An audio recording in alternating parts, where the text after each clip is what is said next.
सभी को नमस्कार। मैं प्रियंका और स्वागत करती हूँ एक बार फिर आपके channel Priyanka single experimenting with teaching में। साथियों, अब तक हम बात कर चुके हैं ध्यानाकर्षण मॉड्यूल और आधारशिला मॉड्यूल के सभी भागों की। आधारशिला मॉड्यूल का ये अंतिम भाग है, भाग 6। और साथियों, ये भाग बहुत खास है। ये हम शिक्षकों के लिए बहुत ही खास और वैल्यूएबल भाग है। इसे जानना समझना बहुत ही ज़रूरी है। इसमें बात की गई है पहली बार शिक्षक प्रदर्शन, शिक्षक स्वयं अपना आकलन और सुधार कैसे करे, शिक्षक का स्वयं का विकास किस तरह हो, शैक्षिक बदलाव में क्या करे शिक्षक, और मेरी स्वयं की शिक्षण संदर्शिका कैसी हो। ये जो 3 बिंदु हैं ये बहुत ही खास हैं साथियों। इन्हें जानना और समझना हमारे लिए अत्यंत ही आवश्यक है। इसके अतिरिक्त जो इसमें दिए गए हैं दैनिक समय सारणी, साप्ताहिक कार्य योजना, बच्चों का व्यक्तिगत व कक्षावार संपूर्ण कक्षा का आकलन प्रपत्र, भाषा व गणित का, ये चीज़ें हम पिछले भाग में विस्तार से डिस्कस कर चुके हैं। तो इसमें इनको डिस्कस करने का कोई औचित्य नहीं है। इसके लिए आप पिछले वीडियोस देख सकते हैं। तो आइए डिस्कस करते हैं भाग 6। क्या है शिक्षक प्रदर्शन और शिक्षक का आकलन और सुधार।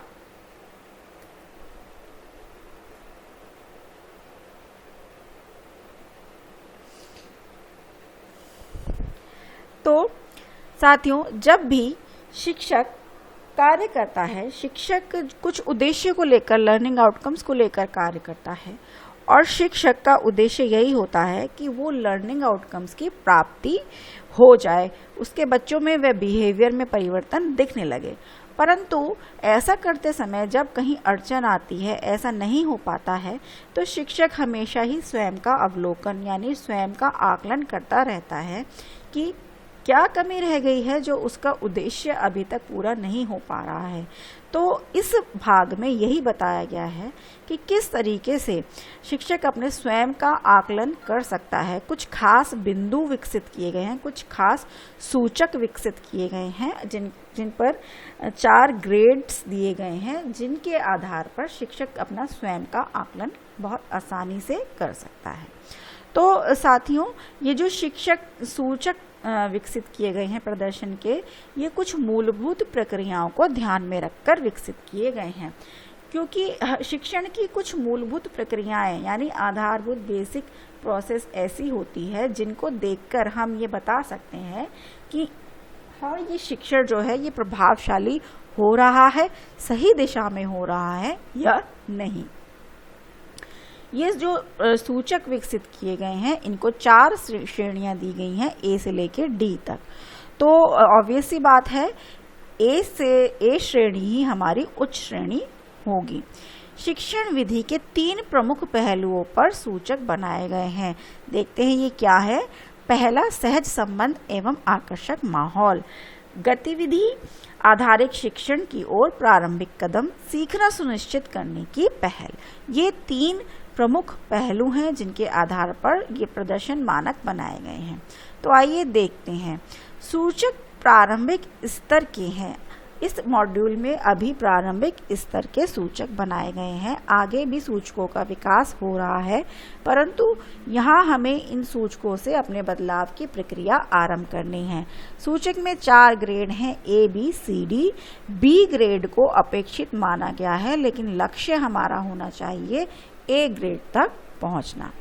तो अब देखते हैं कुछ जनरल सामान्य शिक्षण विधि के सूचक दिए गए हैं। ये देखते हैं ये क्या है। G1 से मतलब है जनरल कैटेगरी का 1 हमारा मानक। सहज संबंध एवं आकर्षक माहौल, इसका मानक क्या है। कक्षा में ऐसा माहौल है कि बच्चे बिना डरे अपनी बात कहते हैं, हो रही प्रक्रियाओं में भाग लेते हैं और कोई भी छूटता हुआ नहीं दिखता है। तो इस मानक में D ग्रेड अगर होगा तो क्या हो रहा होगा कक्षा में, ज्यादातर बच्चे डरे सहमे होंगे, बोलने में हेजिटेशन महसूस कर रहे होंगे। C ग्रेड होगा तो कुछ बच्चे बोल रहे होंगे, लेकिन कुछ बच्चे या कुछ समूह ऐसे होंगे जो अपने में ही बिजी होंगे या साइलेंट होंगे। अगर इससे अच्छा श्रेणी का शिक्षण होगा यानी बी श्रेणी की बात करें तो शिक्षक बच्चों को बोलने और भाग लेने के मौके दे रहे होंगे, लेकिन कुछ बच्चे ऐसे होंगे अब भी 1, 2, 3 या 4 या 5 जो अभी भाग नहीं ले रहे होंगे। ये बी श्रेणी है। अगर ए श्रेणी की बात करें यानी सबसे उच्च श्रेणी की बात करें तो कक्षा का माहौल कुछ ऐसा होगा कि शिक्षक ये सुनिश्चित कर रहा होगा कि हर बच्चे को हर दिन बोलने का मौका मिले, और अगर कुछ नहीं भाग ले रहे होंगे तो उन्हें इस तरह से मोटिवेट किया जाए कि शिक्षक ऐसा प्रयास करे कि सभी बच्चे कक्षा में भाग लें। ये तो हमारा G1। G2 पर आते हैं, गतिविधि आधारित शिक्षण की ओर प्रारंभिक कदम। बच्चों के सामने रोचक और चुनौतीपूर्ण संदर्भ, प्रसंग, अनुभव रचकर सीखने की प्रक्रिया शुरू करते हैं। तो अगर देखते हैं कि डी श्रेणी अगर होगी शिक्षण की तो कक्षा में क्या होगा, पाठ पूरा शिक्षक कर रहे होंगे, बच्चों में रुचि पैदा करने का प्रयास नहीं हो रहा होगा, अर्थात बच्चों को कक्षा में रुचि नहीं आ रही होगी। कभी कभी सी श्रेणी में कभी कभी 1-2 उदाहरण देकर समझाने की कोशिश करते होंगे। बी श्रेणी में देखें तो बच्चों को जोड़ने के लिए रुचिकर व चुनौतीपूर्ण अनुभव पैदा कर शुरू करते हैं। ए श्रेणी में सीखने की प्रक्रिया में पूरे समय बच्चों को जोड़े रख पाने में सक्षम होंगे और इसके लिए रुचिकर क्रियाओं, रुचिकर गतिविधियों की हेल्प ले रहे होंगे। तो इन कैटेगरीज के आधार पर हम स्वयं ही अपना आकलन कर सकते हैं कि हमारा शिक्षण कौन सी श्रेणी में आ रहा है। G3 का है, बच्चों को दिन के कुछ समय छोटे समूह में मिलकर काम करने के मौके मिलते हैं। G4 शिक्षण ठोस सामग्री, AV सामग्री एवं पुस्तकालय की पुस्तकें बच्चों के हाथ में देकर प्रयोग करते हैं। G5 शिक्षक द्वारा शिक्षण योजना बनाई जाती है और सामान्यतः उसके अनुसार शिक्षण कार्य किया जाता है। G6 शिक्षक ने बच्चों की प्रोफाइल भरी है और उनका उपयोग शिक्षण योजना के लिए किया है। उसके आधार पर विशेष शैक्षिक पृष्ठभूमि वाले बच्चों के सीखने के लिए विशेषकर अवसर बनाते हैं। G7 शिक्षक सभी बच्चों का नियमित रूप से आकलन कर रिकॉर्ड रखते हैं। ये G7 तक 7 मानक जो है वो सामान्य श्रेणी के सामान्य शिक्षण के आकलन के लिए बनाए गए हैं। इसके बाद भाषा शिक्षण के हैं कुछ मानक।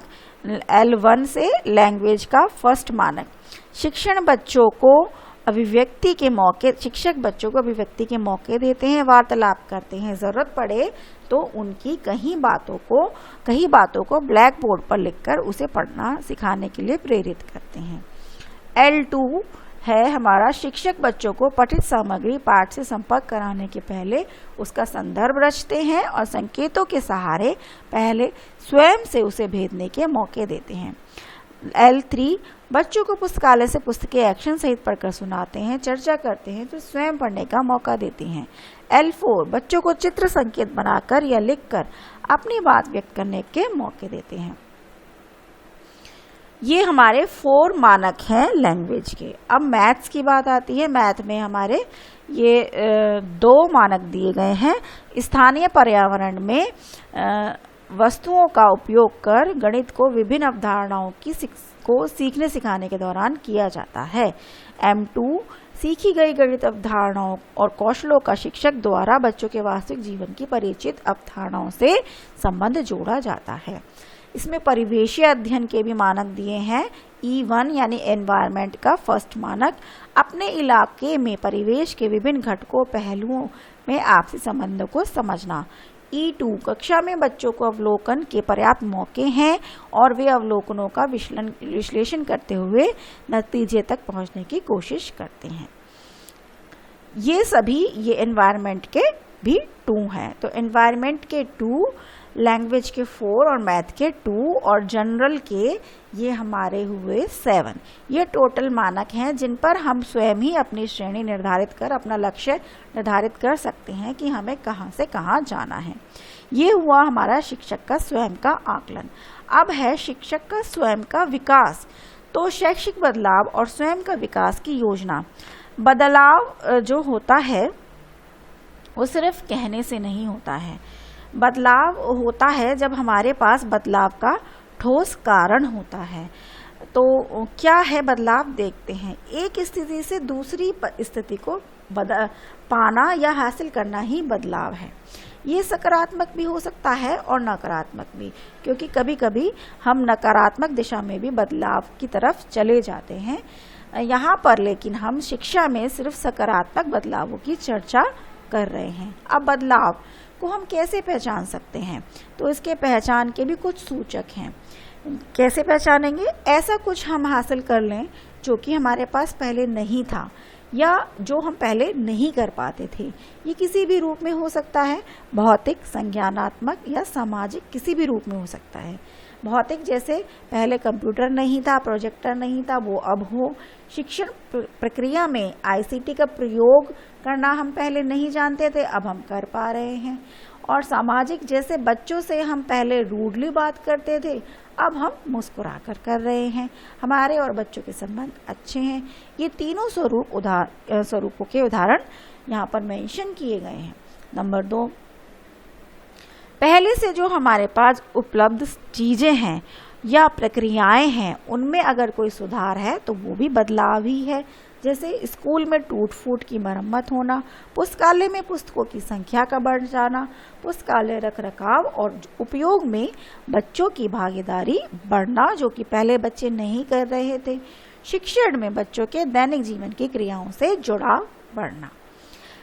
इसके अलावा ऐसी चीजें जो ठीक नहीं थी उनका हटना, यानी ऐसी प्रक्रियाएं जो हमें शिक्षण में बाधा उत्पन्न कर रही थी या बच्चों के अधिगम में बाधा उत्पन्न कर रही थी या किसी भी प्रकार प्रभावशाली नहीं थी, उनको हटा दिया जाए। ऐसी प्रक्रियाएं उनका हट जाना ही एक बदलाव का सूचक भी होता है। इसके अब आगे देखते हैं शैक्षिक परिप्रेक्ष्य में बदलाव या सुधार के क्या तरीके हो सकते हैं। ये जो बदलाव हैं ये कई दृष्टिकोण से देखे जा सकते हैं। जैसे पहला, संबंध। तो बेहतर संबंधों के जो हमारा विद्यालय होता है, संबंधों का ही ताना बाना होता है। अगर विद्यालय में कई प्रकार के स्टेक होल्डर्स जो होते हैं, सभी के संबंध आपस में अच्छे होते हैं, तो डेफिनेटली स्कूल की सारी प्रक्रियाएं पहले बेहतर चलती हैं। बेहतर संबंधों के बीच होने वाली शैक्षिक प्रक्रियाएं स्कूल को बेहतर बनाने में सर्वाधिक मददगार होती हैं। ये संबंध बच्चों के बीच, बच्चों और शिक्षकों के बीच, शिक्षकों के आपस में, बच्चे शिक्षक और प्रधान अध्यापकों के, स्कूल समुदाय अभिभावकों के बीच, स्कूल और सुपरवाइजरी संस्थाओं और समूहों के बीच हो सकते हैं। ये जितने बेहतर होंगे, हमारे विद्यालय की जो लक्ष्य होंगे वो उतने ही अच्छे से प्राप्त होंगे। दूसरा आता है प्रक्रिया। तो सीखने की बहुत सी ऐसी प्रक्रियाएं हैं जिनमें बच्चे स्वयं करके सीखते हैं। तो स्कूल की प्रक्रियाओं में बदलाव या सुधार के लक्षण जो पहचाने जाते हैं वो इस तरह से पहचाने जा सकते हैं। अगर अच्छी प्रक्रिया होगी तो बच्चे भय मुक्त वातावरण में नहीं होंगे, बल्कि सक्रिय होंगे और निर्भयता से अपने सवाल बिना हेजिटेशन पूछ पा रहे होंगे। बच्चे जिज्ञासु होंगे और हर चीज के पीछे का कारण जानने की उनमें इच्छा होगी और वो ऐसी कोशिश भी कर रहे होंगे। ना सिर्फ बच्चे बल्कि अभिभावक भी सक्रिय होंगे और स्कूल के लिए सहयोग तथा सुझाव देने में हमेशा तत्पर होंगे। बच्चे क्यों क्या और कैसे वाले सवालों पर छोटे छोटे समूह में मिलकर विचार करते होंगे और उनके प्रश्न पूछने का स्तर भी लगातार सुधर रहा होगा। नामांकन और उपस्थिति तो बढ़ेगी ही ऐसे में, और बच्चे खुद ही होमवर्क के लिए भी आग्रह टीचर से कर रहे होंगे। ये कुछ सूचक थे प्रक्रिया में सुधार के। अब है आउटकम। तो आउटकम तो हमें पता ही है, हर विषय के वांछित लर्निंग आउटकम तक चाही गई प्रक्रियाओं से पहुंचना, यानी हम वांछित लर्निंग आउटकम भी प्राप्त करें, लेकिन उनके लिए जैसी प्रक्रियाएं हमने चाही थी वही प्रक्रियाएं करते हुए हम उनको प्राप्त करें। अर्थात कहना का मतलब ये है कि सिर्फ बच्चे उन्हें रटे ना, बल्कि उनमें समझ विकसित हो और वो दैनिक जीवन से अपने आप को जोड़ सकें, उस ज्ञान को जोड़ सकें। अब परिणाम में बदलाव या सुधार के सूचक कौन कौन से हैं? विषयों के शिक्षण को लर्निंग आउटकम से जोड़ा जा रहा है, पाठों के शिक्षण की बजाय लर्निंग आउटकम आधारित शिक्षण की योजना बनाई जा रही है, हर बच्चे के सीखने का रिकॉर्ड लर्निंग आउटकम के सापेक्ष रखा जा रहा है, नियमित आकलन करते हुए सीखने में पीछे रह रहे बच्चों की विशेष मदद हो रही है। अब आगे देखते हैं सफलता की अनुभूति बदलाव के लिए कैसे होगी शिक्षक को। तो साथियों, अगर बच्चों के मुख से हमें ये वाक्य सुनने को मिल जाए कि आज क्लास में बहुत मज़ा आया, तो यही सबसे बड़ा अनुभव है बदलाव का। तो साथियों, इसी बदलाव के लिए हम सबको कार्य करना चाहिए। यदि शिक्षक ऊर्जावान हो तो बच्चों को भी वह अपने साथ ऊर्जा के साथ आगे ले जा सकता है और अपने साथ अभिभावकों और सभी को जोड़ सकता है। लेकिन यह कार्य, बदलाव का कार्य हमारे लिए कोई भी और अगर हम चाहें तो नहीं कर सकता है। हमें अपने बदलाव के लिए स्वयं ही उत्तरदायी होना होगा। कोई अन्य हमें केवल मौका और माहौल देने में आंशिक सी भूमिका तो निभा सकता है, परंतु आगे बढ़कर उस मौके को हमें ही पकड़ना होगा और हमें ही अपने उत्साह से बनाए रखने के लिए अपने उत्साह को बनाए रखकर इसके लिए प्रयास स्वयं ही करने होंगे, तभी हम बदलाव की तरफ आगे बढ़ सकते हैं। तो एक शिक्षक या स्कूल के रूप में हमारे लिए सफलता का अर्थ है हर बच्चे में वांछित लर्निंग आउटकम की संप्राप्ति। तो यही हमारा अल्टीमेट ऑब्जेक्टिव है कि हर बच्चे में वांछित लर्निंग आउटकम की संप्राप्ति हम कर पाएं, और इसके लिए हमें छोटे छोटे बदलावों से होकर आगे जाना होगा। आगे देखते हैं व्यक्तिगत विकास की योजना।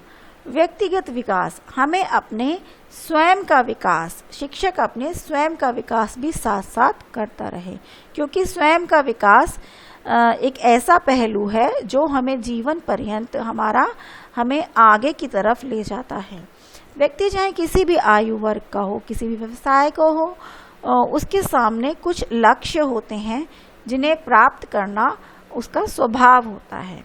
किसी भी उद्देश्य की प्राप्ति कर उन्नति की शिखर पर पहुंचना तभी संभव है यदि हम उन उद्देश्यों की प्राप्ति में आ रही बाधाओं को विचार करें और अपने अंदर झांकें और अपने आप से कुछ प्रश्न पूछें, जैसे मैं कैसे सोचती हूँ, मैं कैसे निर्णय लेती हूँ, मैं अपने लिए गए निर्णय को एक्शन में कैसे बदलती हूँ और आने वाली मुश्किलों या रुकावटों को मैं कैसे दूर करती हूँ।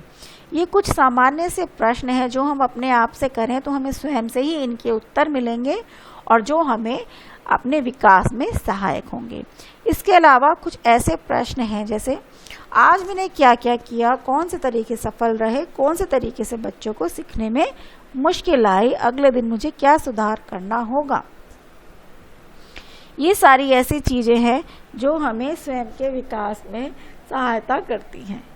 तो आगे देखते हैं, स्वयं में बदलाव महसूस करना भी बहुत ज़रूरी है। बदलाव मनोवृत्ति से जुड़ी प्रक्रिया है जो कहने सुनने की बजाय नए प्रकार के व्यवहार में रच बस कर सीखी जाती है। तो स्कूल में अगर हम कोई बदलाव सार्थक चाहते हैं और उसे स्थायी भी रखना चाहते हैं तो अपने स्वयं की विकास की प्रक्रिया हमें जारी रखनी होगी और नियमित भी रखनी होगी। तो साथियों, ये कुछ इसमें बहुत ही ज़रूरी बातें दी गई थी और इसके साथ इसमें यह भी बताया गया है कि पढ़ना लिखना स्वयं शिक्षक के लिए बहुत ज़रूरी है, क्योंकि शिक्षक को देखकर जो छात्र होते हैं वो स्वयं ही उसका अनुकरण करते हैं, स्वयं ही सारे शिक्षक के कार्यों का छात्र अनुकरण करने लगते हैं। इसके अलावा स्वयं के सुधार की योजना बनाते समय कुछ ध्यान देने योग्य बिंदु हैं कि आप किस सूचक में अपने आप को कहां से किस स्तर पर देख पा रहे हैं, किस सूचक में कौन से स्तर पर कब तक जाना चाहते हैं और यह कैसे संभव होगा। इसकी सारी प्रोसेस अब आपको यानी हम शिक्षकों को ही करनी होगी और यही इस भाग 6 का उद्देश्य भी है, मेन उद्देश्य है। तो साथियों, आशा है कि आप सब इस बात से सहमत होंगे कि शिक्षक स्वयं का आकलन करे और स्वयं का विकास करे तो शिक्षण प्रक्रिया अत्यधिक प्रभावशाली होगी ही, और हम अपने उद्देश्यों की प्राप्ति में बिल्कुल ही निश्चित रूप से आगे बढ़ेंगे, विकास के स्तर पर चलेंगे। इन्हीं बातों के साथ अब आधारशिला मॉड्यूल भी समाप्त हो गया है। तो मिलते हैं अगले वीडियो में कंपेंडियम पर आधारित कुछ विशेष बिंदुओं के साथ। Thank you. आपकी शुभचिंतक Priyanka Gupta. Thank you all.